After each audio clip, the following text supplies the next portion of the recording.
So what is it telling me to do? Give me a second, Dr. Ross. Why is it doing that? It's taking me here. Oh, no. Something is not working. Hang on. Something is not working. Create post. Something is not working. Okay, Dr. Ross, I got an issue going here. Okay, just let me know. This is my first time using both systems together. Mm-hmm. And I tried to do this a little earlier, but it didn't allow me to. I got to get my virtual assistant. Hang on 1 second for me. Okay. Oh, Vivian.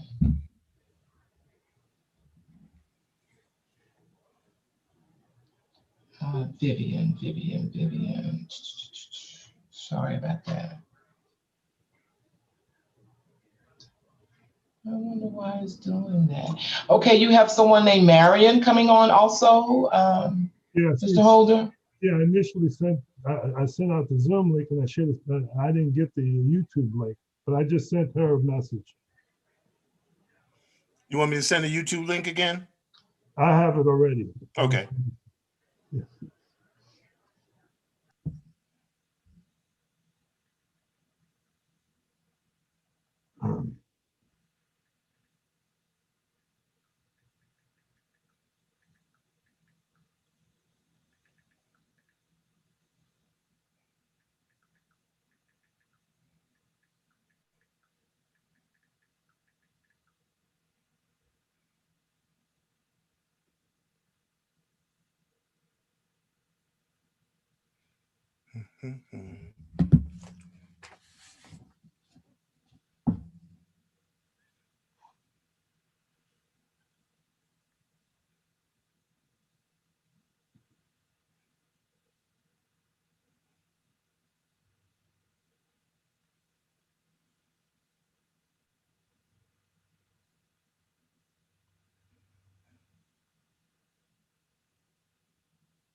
Marion, use the link I just sent you, which is a YouTube link, not the Zoom link. No, do not do Zoom. Use YouTube link. I just sent it to you.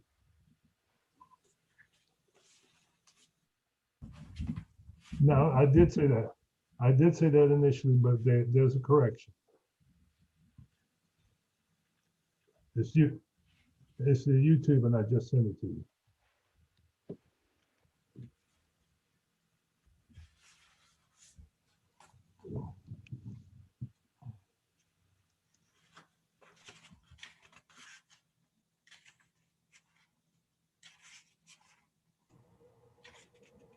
Okay, Dr. Ross.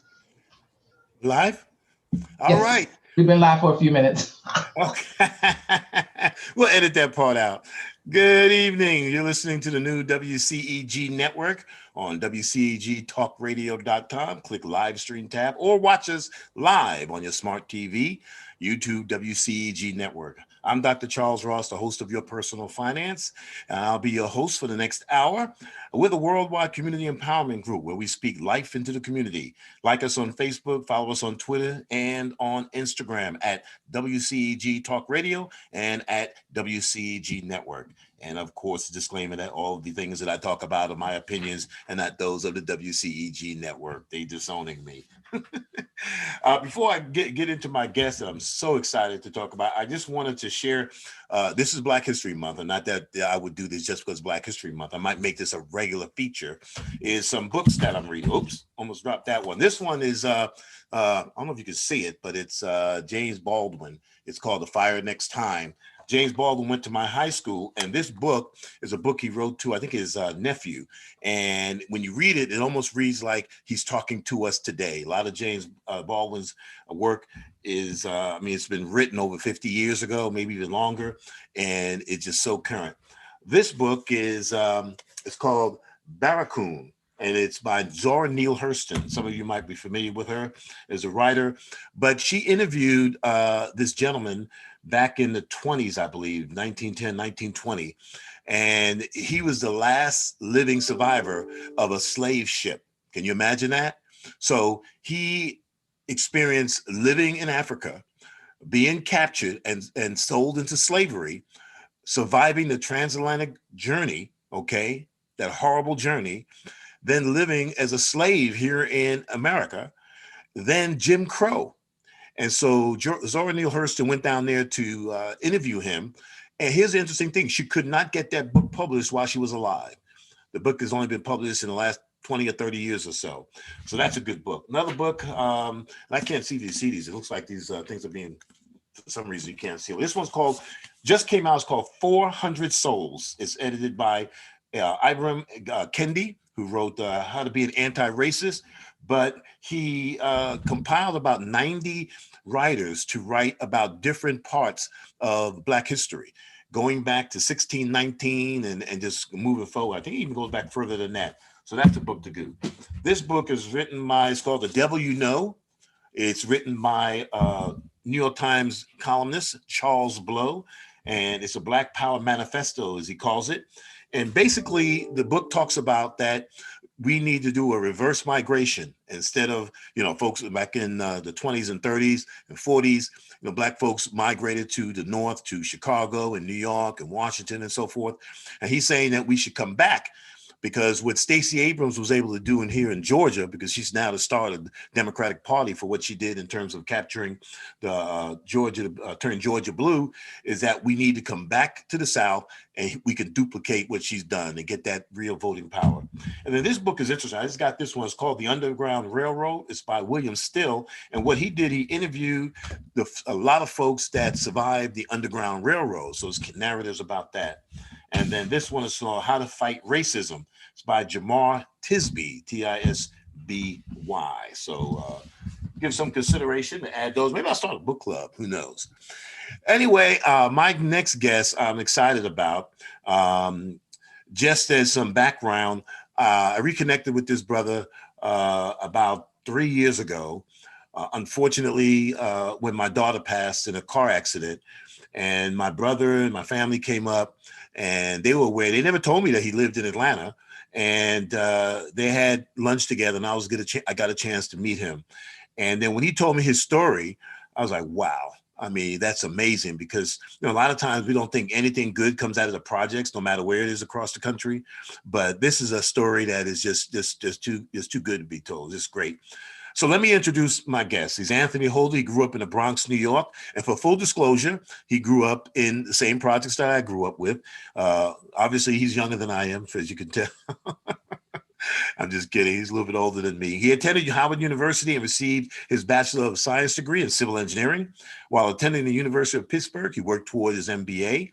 He received his officer's commission through the United States Air Force, was sent to pilot training, where he received his wings to fly supersonic jet aircrafts with nuclear weapons.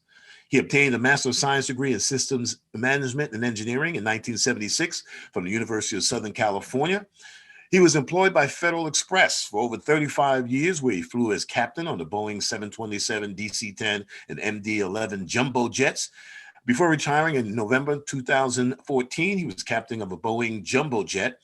He has logged over 22,000 hours of accumulated flying time and over 3,000 landings. And he has current operational experience flying worldwide international routes all around the world. As of 2019, this past April, he became a drone pilot, passing the exam with 99 out of 100. He's a member of Omega Psi Phi fraternity. We won't hold that against him. Sigma Pi Phi fraternity, organization of Black aerospace professionals, the Atlanta chapter of Tuskegee Airmen, and the Order of Daedalans, which is a fraternal professional order for American military pilots. Let me introduce you to Captain Anthony Holder. Good morning. Good afternoon, sir. How are you doing today? I'm doing fine, Charles. Very fine. Good. One of the things that, is interesting is that, I don't know if I ever told you this, that I applied for the Air Force Academy out in Colorado.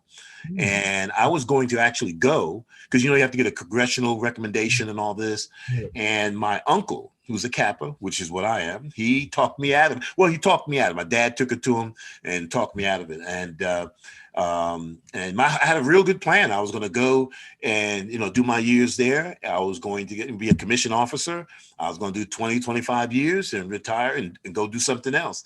I always wonder about that, how that would have worked out. But I wanted to be an Air Force pilot, but with my eyesight, I don't know if that would have worked since I wear glasses. Do you still have to be able to, do you have to have perfect vision to be a pilot? Yes, initially, at least in the military, you had to have perfect vision. You had to have perfect everything. Really. So walk me back. I mean, the story that you tell is that you jumped out of your apartment window. And I remember Superman with Steve Reeves, up and up. I mean, I remember all that. And it was in black and white too, right? You remember those? And so you actually jumped out of your window. Was you on the first floor? You was on the first floor, right? Right. As you remember, I was on the first floor because your family knew my family. And I had taken one of my mother's best linens or towels or something like that, and really embroidered the chevron on the back of the cape, tied it around my neck, and got into the window and jumped, thinking I was going to fly. And it's a good thing we lived on the first floor. And when my mother found out about it, she didn't know whether to kill me or hug me to death. That's pretty much how. And even to this day, my brothers and sisters they kid me about. We knew he was going to be a pilot. We did something that crazy. The only thing came close to that was, in where my building was, you had to ramp downstairs that, I was watching Batman and, they had the Batarang, and my stupid behind, I hooked the Batarang on the chain, let it down on the other side of the ramp, and proceeded to try to crawl up the side of the ramp, just like Batman does. When Batman and Robin used to crawl up the side of the building, and Right. Of course it broke. I fell on my back. I laid there for about 30 minutes, thought I was dead. So give us an idea. What high school did you go to in New York? Well, and hopefully everyone can hear me talking. I tend to speak kind of low, and maybe this microphone in this computer I'm talking in is kind of set kind of low. I'm gonna have to check that. But anyway, I started out in the Bronx. I started out at DeWitt Clinton High School, which is an all-boys school. And after about a month of all boys, I decided I needed to go to a co-ed education. So I transferred to James Monroe in the Bronx and commuted there for a while, for about a year and a half. And then my family moved out to Jamaica, Queens. And I finished high school out in Queens at John Adams High School off of Far Rockaway Boulevard in the Bronx. Okay. Well, that's interesting. So we share something else in common. I went to DeWitt Clinton, but I stayed the whole 3 years. I had a ball. I guess, the reason I went because DeWitt Clinton, back then they had what they would call now magnet schools where, I went for animal care because I was going to be a veterinarian. So your curriculum would be the regular curriculum, but you would have courses around animal care. So I went for that, and then I ran track, played football, and all that kind of stuff. Was on a fitness team, so I enjoyed my time there. I think I had more time in high school. I had more fun in high school than I had in college, actually. But because we didn't have to worry about fronting for the girls, and then we had Walton High School was down the street, was all girls. All girls. Yeah, so we had that fun. So now how does a kid coming out of the projects and you go to Howard, and let me just say, I didn't know anybody when I was growing up. And of course you left, so I didn't have that connection, but I really didn't know anybody when I turned 16, 17, who was in college, let alone graduated for college. And so I think it's exciting to hear, what made the difference. Do you think about why you achieved so much success? I mean, I'm sure you talk to some of your peers, and you know that a lot of the folks just didn't make it to where you are, in jail, on drugs, just lost. How do you explain your success? Why you? I mean, what made the difference for you? Well, the one phrase I tell everyone that was the secret to my success is that I was blessed. I was really, truly blessed all throughout my life, because there have been many instances that I probably shouldn't have survived or whatever, but somehow God had pulled me through it. And given our background in the project that we grew up in, there was nothing that ever led me to even think about aviation or even college. It just wasn't there for us. And it was just something I just sort of decided to do as I went along, because I had no aspirations of college. And I had no background in aviation, never been on an airplane before in my life, didn't know anybody associated with airplanes or aviation. And I can remember when Kennedy Airport first opened up, we thought, our father packed us in the car, drove us out to Kennedy. We thought it was Disneyland. We didn't know it was Kennedy Airport. We saw all of these odd-looking buildings, futuristic-looking buildings, and the reds and the greens and all these lights. We thought we were going to Disneyland. It was Kennedy Airport. So as to my background, I had no background whatsoever in aviation. It was just something I just pursued on my own. I didn't tell a whole lot of people about it, because you don't want to get laughed out of the friendships that you have, and people thinking that you're just thinking that way beyond your means. But it was just something that I decided to pursue on my own. Now I know when I was in high school, how I made it out was I used to have an office where you can go and look at, college, catalogs and stuff like that. And I had an advisor who, was, let me come down at any time and look at all these catalogs. And so, who helped you? Did you have a sibling or someone in the neighborhood? I mean, just the process. Think about it back then in the early 70s, late 60s. Who helped you with the application? Did you do it on your own? Did you go down to the college advising office? I'm just curious about all the things. Okay, I'm gonna go to college. Who helped you, or did anybody help you, or you just did it on your own? I pretty much nobody helped me. Once again, I'm in my senior year in high school. I hadn't even applied to college, didn't even think about going. I'm thinking I'm going to be working at the local garage as an automobile mechanic. Mm-hmm. It just so happened that I was on the varsity basketball team. So I was taking the courses and passing them only because the coach told me, well, I can't let you play unless you pass the courses. So that was my incentive, not because I had aspirations. So then my senior year in high school, I had a friend of mine who was in the chemistry class, and everybody was talking like in the early fall about they were going to apply to university this and the university that, and then Columbia, NYU, Queens College. And I'm sitting around thinking I hadn't applied to anybody. I didn't think about college. There was one guy, one black guy, and he was talking about this college named Howard University in Washington, D.C. And it sort of caught my attention. But then he said they had pretty girls there. And all of a sudden, my ears perked up when he said they had pretty girls there in Washington, D.C. I said, oh, well, tell me more about that college. I went down to the guidance counselor's office and told her I was interested in going to college in this place called Howard University. And she asked me, well, what do you want to study? I said, well, I sort of like math and science. My older brother had given me a slide where I used to play around with. I figured out how to use it. And from there, she looked at my transcript and she said, well, don't you think you want to try community college or something like that? And I said, I didn't even know about community college. To make a long story short, I finally applied in the springtime of my summer year. Howard wrote me back, said that you're on the alternate list in case somebody else doesn't show up.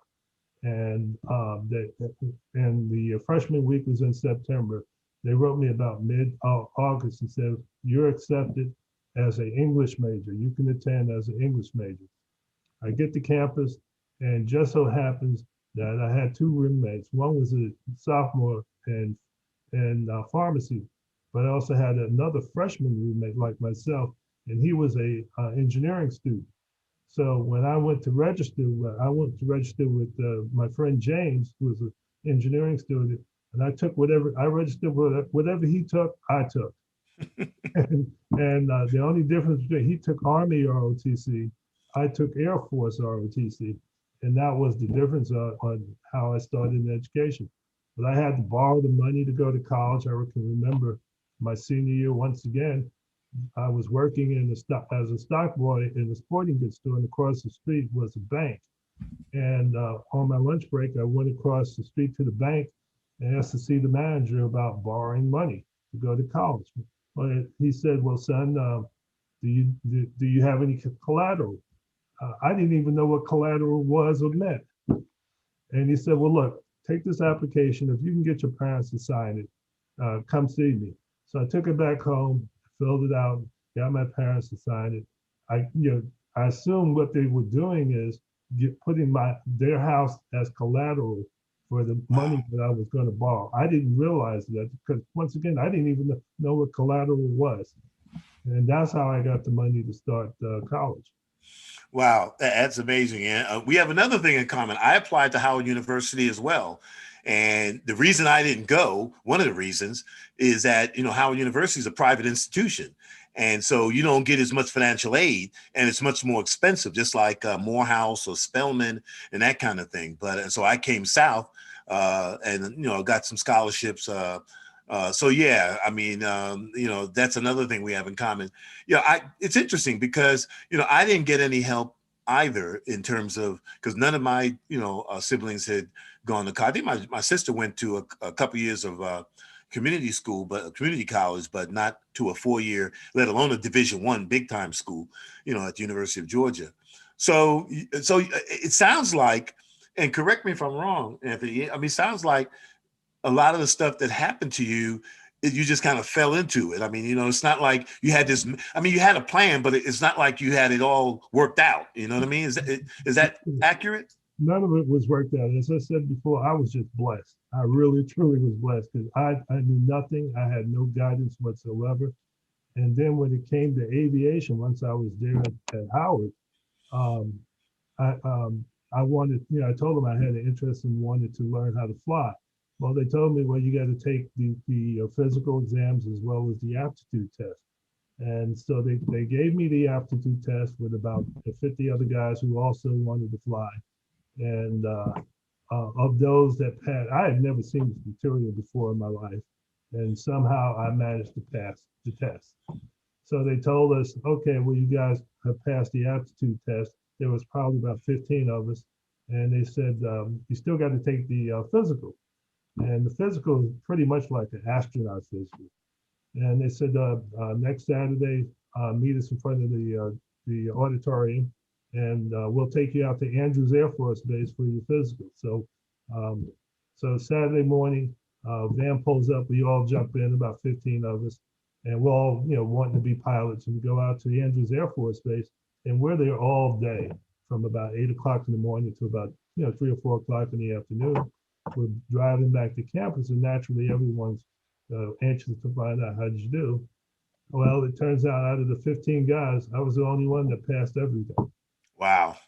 So once again, I was blessed. They were failing the guys for sickle cell anemia, hearing, vision, uh, even their dental. They were looking for a quote perfect astronaut type person, and that's how I got accepted to pilot training. They told me, well, when you graduate, we'll send you to pilot training, and that was my focus for the next 4 years. Now, of the 15, were you the only African American, or were they all African American? They were all African American. Okay, so you're the only one that made it out of that. So after you graduated, then you get sent to pilot training. Now let's back up a second. Did any of your siblings go to college? Yes, my brother Russell. Actually, all of us had opportunity to go to college, and my brother Rex, he graduated from Hampton Institute, which is now Hampton University. Mm-hmm. So yeah, we all had an opportunity. Okay. So I'm assuming that you were a pretty good student in college. If you were able to pass those exams, then you got to be a pretty smart guy. Well, I would say I was smart. Put it this way, I had to work because once again, I got involved in sports. I was on the basketball team at Howard. I was involved in sports. I got into engineering, and eventually, I had to make a decision: either I'm going to be an engineer or a basketball player. And somehow, I didn't think the New York Knicks would ever be calling me, so I had to let that go. So I had to focus now on just engineering. That was my plan A, and aviation was plan B because I still had never been on an airplane before. So by the Wow. time I graduated, I got my degree in engineering, and was I also had won a scholarship to the University of Pittsburgh to work on an MBA, and I went there within 4 weeks of me graduating from college. I was back in graduate school, and I was in a tri-semester program. It's a 1 year program. You don't get any breaks whatsoever. Mm. Uh, I'm sitting up in Pittsburgh in the classes, and unfortunately or fortunately, they had an Air Force base that was close by, and I would see all these fighter jets taking off and everything, and the instructors talking about accounting, macroeconomics, microeconomics. My attention was just diverted. And after I went through 2 of the required 3 semesters, and I went and told my advisor, look, I'm taking up space. This is not what I really want to do. And I told the Air Force, hey, I'm ready to start pilot training. And they sent me to pilot training. And that's when I got first taste of flying an airplane. And that was an eye-awakening exercise in and of itself.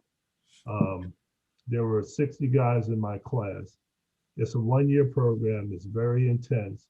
In fact, it's harder than the 4 years of engineering that I did. Mm-hmm. They put all that in 1 year, and plus the flying you had to do. But there were 60 guys in my class, and I think I sent you a picture of my class, and you can see I was just like the fly in the buttermilk. I'm the only person of color up there, and it was a 1 year program. It was very tough, and that's where I learned how to fly. And after 1 year, the 60 was whittled down to 37, and I was one of that 37 that graduated and got my wings as a United States Air Force jet pilot. Wow. So half of the people kind of, bail, Yeah, they in the walked out program, now 50%. either because of the academics, they failed the academics, or they failed to fly, or both. They just couldn't. They just see the Air Force doesn't. They don't waste time on you. They spend so much money on you. They're going to find out right away if you have the capabilities. For example, my very first airplane was a small propeller-driven airplane. I had never been inside one before, and normally it takes you about 40 hours to go solo, but the Air Force tells you you got 10 hours to do it. And I soloed on my 10th hour. I couldn't believe the instructor let me do it, and from that point on, my learning curve just shot up. Wow. It's still, interestingly enough, about 2 years ago, well, about 4 years ago, here in Georgia, they have these where you can go up in a plane. I call it one of them crop duster planes. You know what I'm talking about Yeah. with the wing.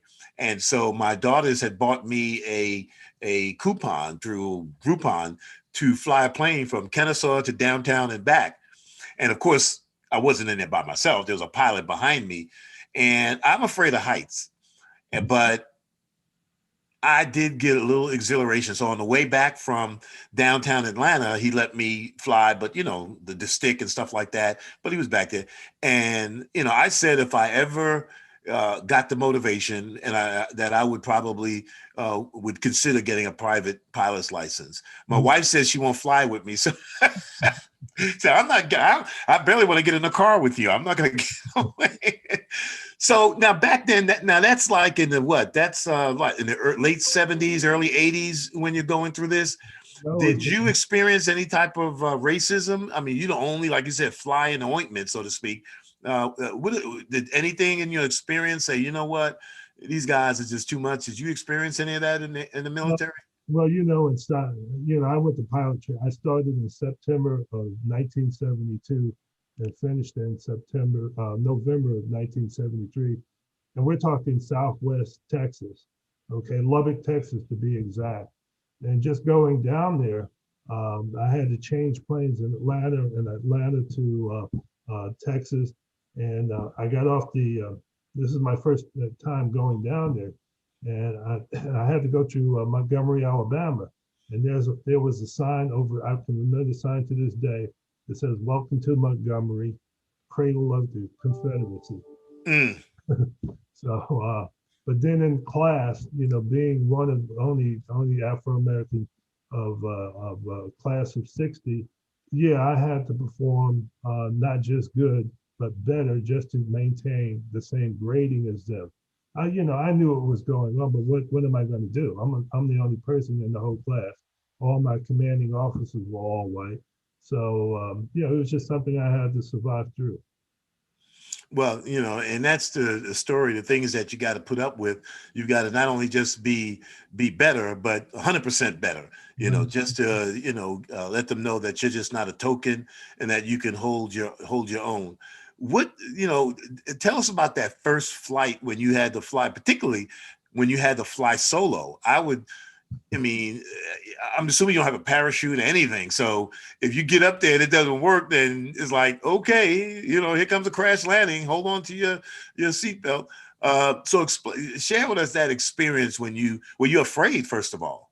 Well, that first flight was a small propeller-driven airplane, and this is just a basic airplane. It's once again, it's one of those airplanes they want to see if you could have the aptitude, the hand-eye coordination, the thinking ability, and they don't waste time. You either learn it in 10 hours or you go home. And the instructor got out the airplane, and I'm thinking, does this guy really know what he's doing, letting me go up by myself? So I took off and pretty much did everything by rote memory. I can remember when he got to the road, he picked up the microphone and he said something, and I said something. When he got over to that tree landmark and he turned left, I turned left. And then when I saw the barn down the road and he pulled the power back, I pulled the power back. I just did everything by rote memory because it was so much material to learn that and I had no experience doing it. Whereas these guys who were in my class, their mothers and fathers, they had airplanes. They had come through the Air Force Academy. Over half of my class were from graduates of the United States Air Force Academy, and they had plenty of flying experience. So it was an exhilarating thing.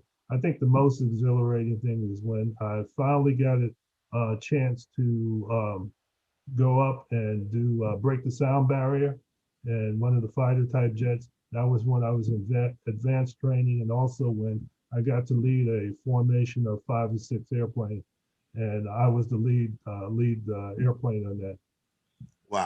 Wow.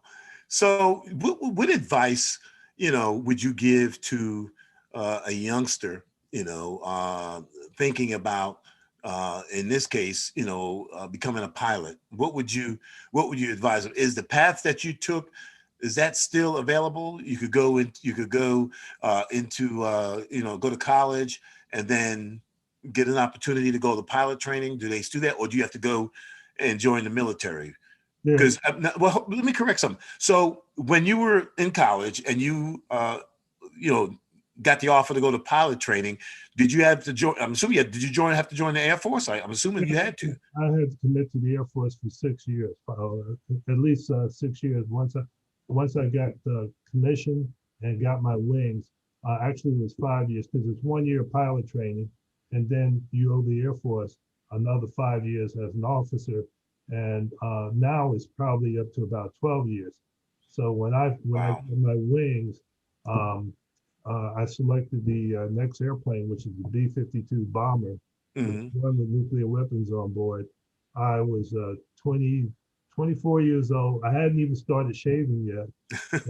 And I had 4 targets in Russia with 4 nuclear weapons on board. And that's what I did.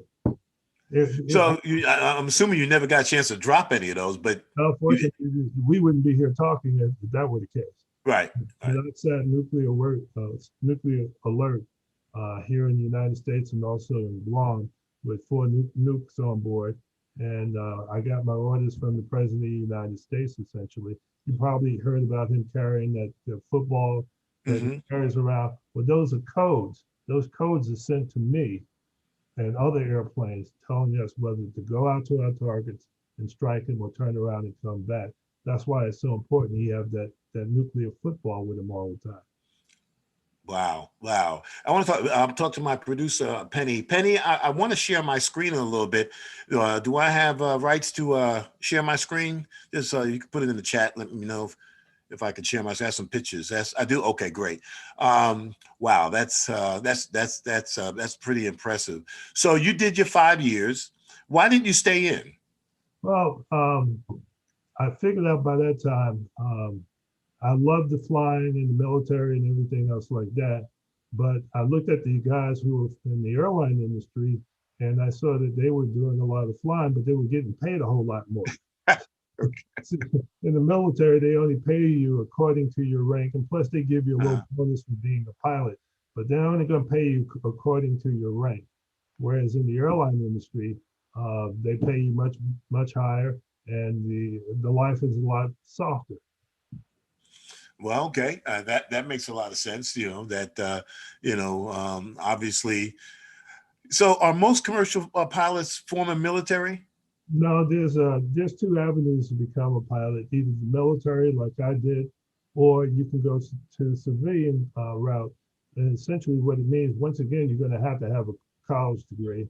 But from that point on, if you choose not to go into the military, you can't get in the military, then you can go out to a local airport and begin to take flying lessons, and hopefully you'll build up enough time that you can apply to become a commercial airline pilot. Now, it's going to take you about 10, almost 15 years to get up to that.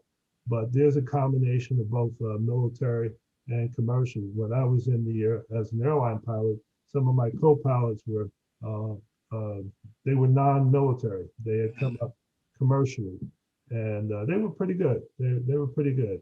Um, they have to have the technical knowledge to sit in the cockpit, especially the places I was going and the kind of airplane that I flew. In fact, I tell people my last airplane was on that Boeing 777. Well, remember about 5 or 6 years ago, the airplane disappeared out of Indonesia. And Yes. well, that was the same model airplane that I was flying at the time. And I Mm. had been out of that airport over in Kuala Lumpur so many times. Uh, I sort of had an idea of what could have happened, and but unfortunately they hadn't flown. They hadn't found the airplane or the black boxes associated with it. But at the same time, I was flying that same airplane as captain on the Boeing 777. Wow, wow. What is your in your 35 years with FedEx?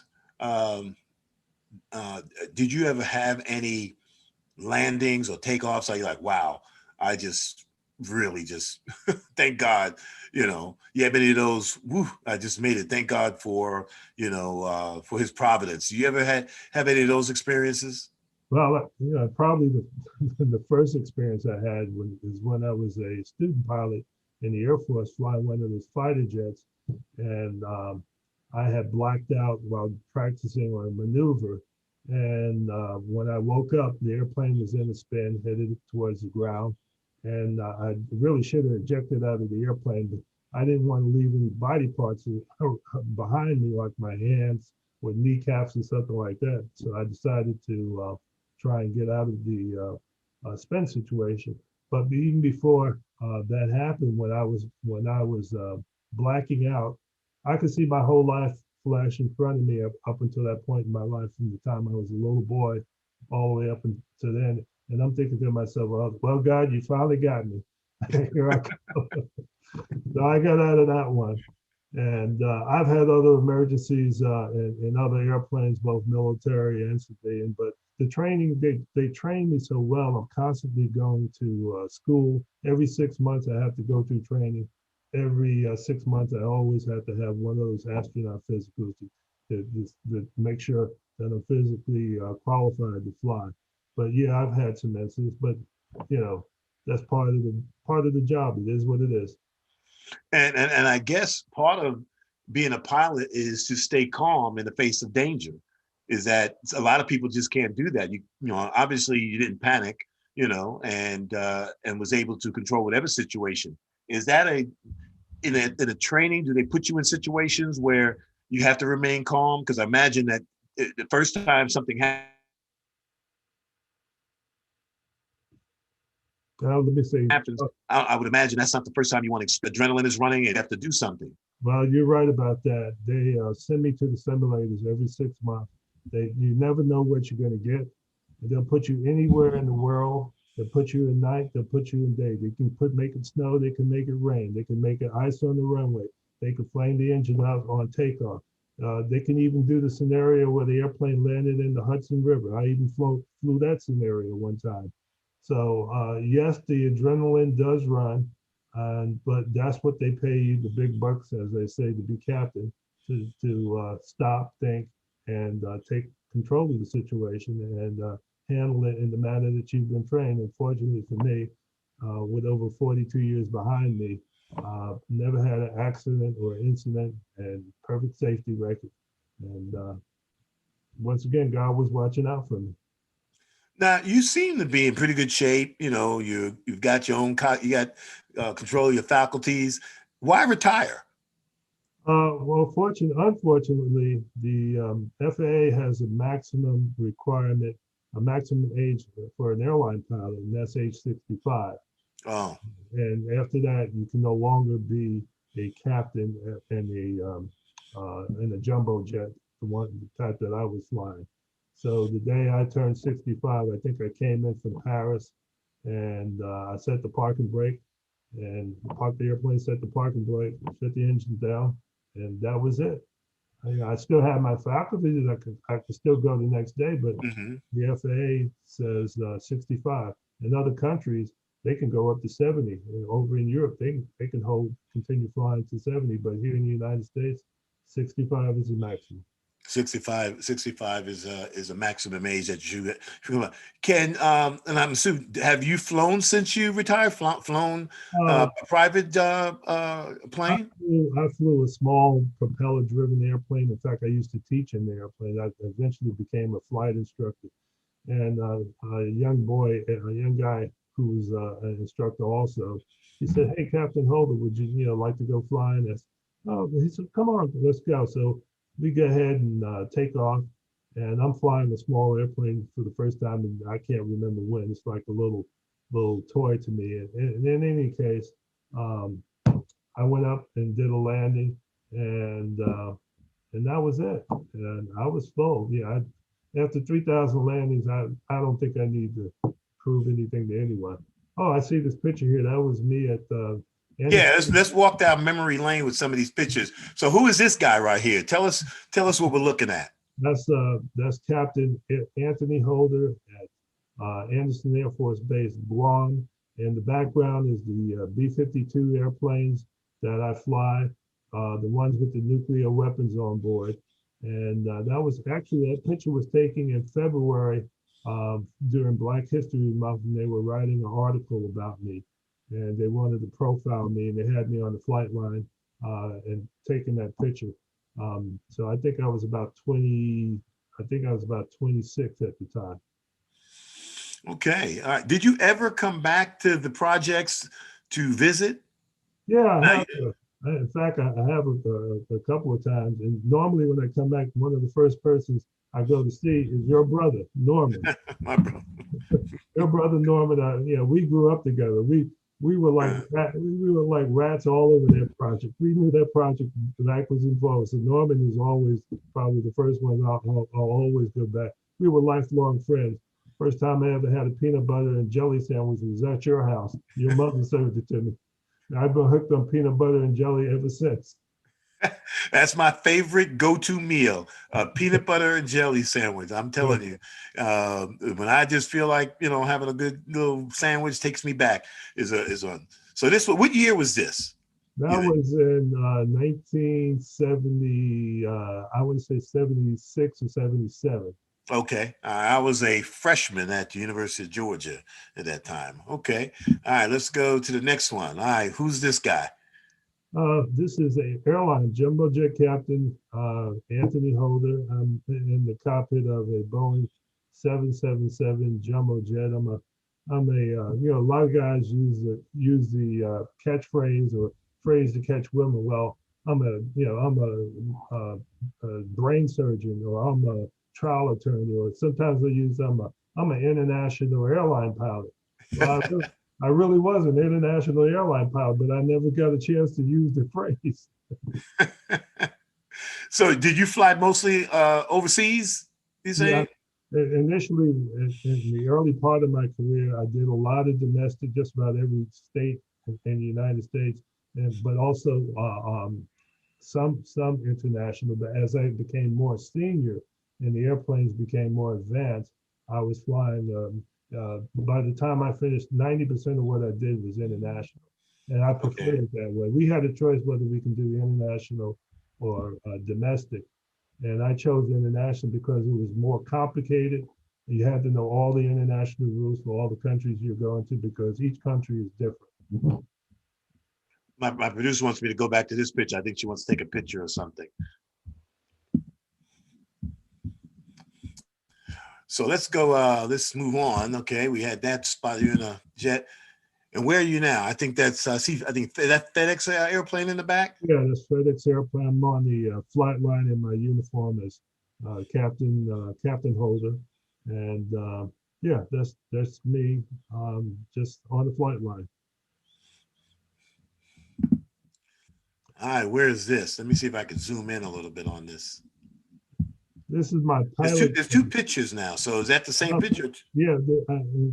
What I had to do was put the two pictures combined to show you the size of my class.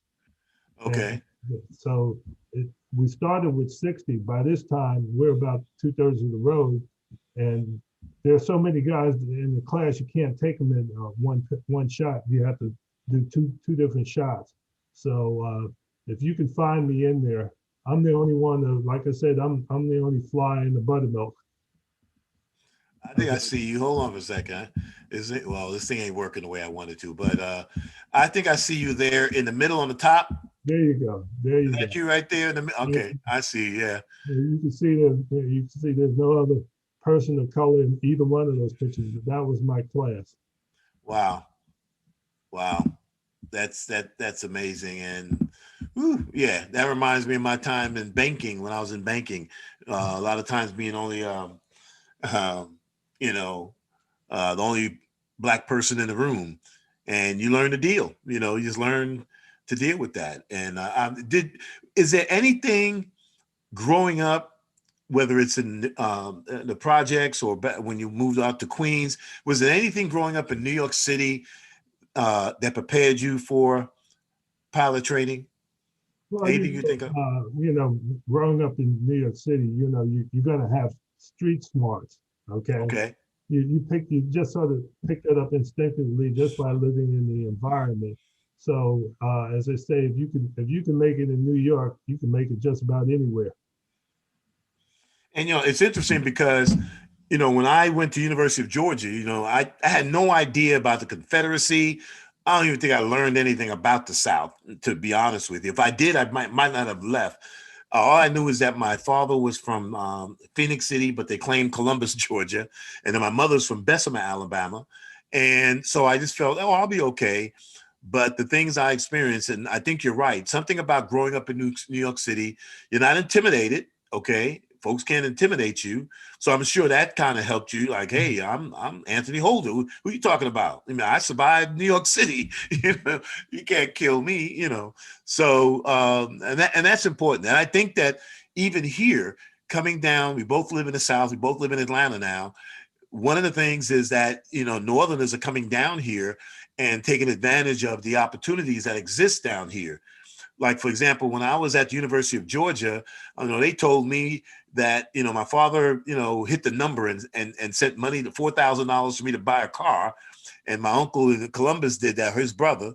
And they told me you can't drive that car off campus. Then white folks will get you. I'm like, hey, it's my car. I go anywhere I want, Yeah. So, and then I think even here in Atlanta, I think a lot of Northerners come down here, particularly from New York and Chicago, and they see some of the advantages, not intimidated. And, and that's why now in Atlanta, and I don't know how long you've been in Atlanta, I've been 79, that a lot of African Americans lived outside the perimeter. Back in the 70s and 60s, that wasn't the case because a lot of Northerners, came down here and said, I'll go live in Marietta or Stone Mountain or, Alpharetta or Forest Park or whatever the case may be, So let me see if we have another picture here. Let's see what we got. Oh, who's this guy? Oh, He look like he got the right stuff there, like Top Gun. that's me in one of those fighter jets that I was going up to break the sound barrier, and you can see I think I was 22 years old at the time. My hair is obviously dark at the time, but yeah, that was a fun airplane to fly where I can go up and break the sound barrier and do all sorts of things that probably think you can't do in a commercial airplane. Is one of my favorite movies is Top Gun. Does any of that part of that movie resonate with you in terms of the training? Yeah, like I said, that's the type of flying that I was doing when I was flying in the Air Force, at Top Gun type training. So yes, all of that resonated with me, especially when I saw the movie. I saw myself going backwards and, hey, yeah, I used to do that, but at this time though, I was already an airline pilot. So yes, it did resonate with me when the movie first came out. Did you, one of the most dangerous takeoff and landings is stay on aircraft carriers. Did you have to get trained to do that? No, didn't have to do that. That was what you had to do on the Navy. Navy, okay. Yeah, the Navy guys had what they call carrier qualified, but the Air Force didn't have to do that. Is there anything specific, anything particular, just being in the Air Force that was different from the Navy? Because now do all the, and I'm gonna show my ignorance here about the military. Does each branch of the military have their own pilots? Yeah, yes, each branch have their own pilots. The Army are mostly helicopters or smaller airplanes, but once you get into sophisticated airplanes, you're talking about the Navy and the Air Force, and then the Marines. So that's pretty much how the category or level is: the Air Force, Navy, and then the Marines. So each branch of the military has their own specific type of pilots they Right. need for what they do. Okay, that makes a lot of sense. I have a cousin who was a helicopter pilot. Yeah. He flew over in Vietnam and that kind of stuff. Which sounds real dangerous to me based on what I've heard and read about having to fly over in a war zone. Have you ever had? Now you were probably beyond Vietnam and all that. Were you ever, for the 5 years you was in the Air Force, flying? Did you ever have to do any missions? We had, I know we had one mission out of Guam headed towards the North Korea, and we had to show show of force to the dictator of North Korea, and we flew the B-52 within miles of the DMZ as a show of force. It was an incident where North Koreans had come over and chopped down a tree across the DMZ. And as a show of force, the president at the time, which was Jimmy Carter, had us fly missions close to the DMZ, showing that hey, the United States is ready. You don't want to fool with us, boy. Do you think now you're 30 something years, maybe 40 years out of the military, and I don't know if you keep in touch with folks that maybe were in. Do you recommend the military as a career? Do you recommend it as something to aspire? And the reason I say that is because you've got a lot of brothers and sisters that graduate high school at 17, 18. They don't know what they want to do with their life. And instead of just milling around, working, making 10, $12 an hour, it might be worth them saying, let me join the military. And I don't know what the minimum amount of time you have to sign up for, just to make some money and kind of just find out what I want to do with my life. Is that something you would recommend? Yes, and in my 42 years of being a pilot in both the military and civilian, I get calls and requests all the time to help mentor young people to do that very same thing. Because a lot of times, as you said, they don't know what they want to do. Well, Right. the military can get you stabilized and headed in the right direction until you sort of figure it out. Let me tell you a little story that may show you what I'm talking about. I was an airline pilot, and I was going to the supermarket one day. I didn't have my uniform on, and I saw this young boy on the floor putting labels on cans to stock in the shelves. He was stock for it. Well, I used to do that myself when I was in high school. Mm-hmm. And I didn't know this boy from a can of paint. Never saw him before in my life. He never saw me. So something told me to walk up to that young man and ask him what he wants to do with his life. I walked up to him. I said, young man, what do you want to do with your life? And he stood up. He says, well, sir, I like to, I'm a senior in high school. I like to graduate. I like to go to college, a major in engineering, and I want to be a pilot. I said, guess what, sir? You just hit the jackpot. Well, to make the long story short, I became his mentor, and he did go to college. He got his engineering degree. He got accepted to pilot training in the Navy, and he just finished about 3 years ago, 20 years of flying in the Navy, and he just got his job as an airline pilot with American Airlines. And I've known this boy since he was like 18 years old. Wow. That's awesome. That's awesome. I think we got one more picture here. Let's see. Well, this is just a little combination of little pictures. Yeah, that's a combination of all the while I'm pilot training. In the lower right, that's the very first airplane I soloed out in, and then from there to the lower left is the subsonic jet I first started out with, and then up above that is that supersonic jet that I was flying, where I blacked out and broke the sound barrier. And then the upper right is the one with me stationed over in Guam as a B-52 pilot. So. Awesome. Awesome. Let me stop sharing here. Great stuff. That's good stuff. We got about a minute or so left. Any last words that you would have for young or old about your life, and what advice you would give them at this point? Well, let me just say one thing. I do want to push a book that was written by my older brother, who had a very good influence on me. It's a book, and you perhaps heard of my older brother, Russell and Rex. Well, my brother Rex wrote this book. It's called Mac and Beans, and here's a copy of it. It's sold on Amazon. It's called Mac, like the M-A-C-K, and Beans. I like to encourage people to push this book. It's about the awakening of a young boy as he grows up. And I wanted to throw this out there.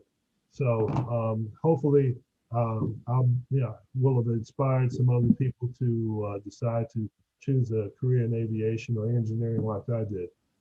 Well, I will have to get your brother's contact information, have him come on and talk about his books. I love books. I've got two libraries. One is, you'll see some of the books is actually my library. And then I have another, I have like over 2,000 books. So I love supporting authors. So you'll have to get me his contact information and have him on, particularly, during this month, we were focusing particularly on issues around, Black history, not to say this is the only month we do it, but it would be a good time to have him on. Well, Anthony, thank you so much. It's good reconnecting with you. Thank you for being such a great guest, and we appreciate you being on. No problem. And if you get any feedback or something like that, just let me know. I live here in Atlanta also. All righty. All right, sir. Thank you so much. All right. And Betty says hi. Oh, Betty, I said hi too. Your sister. Yeah, she's watching. I think she's still watching. Yeah. All right, man. All right. Take care now. Okay. All right. Bye-bye.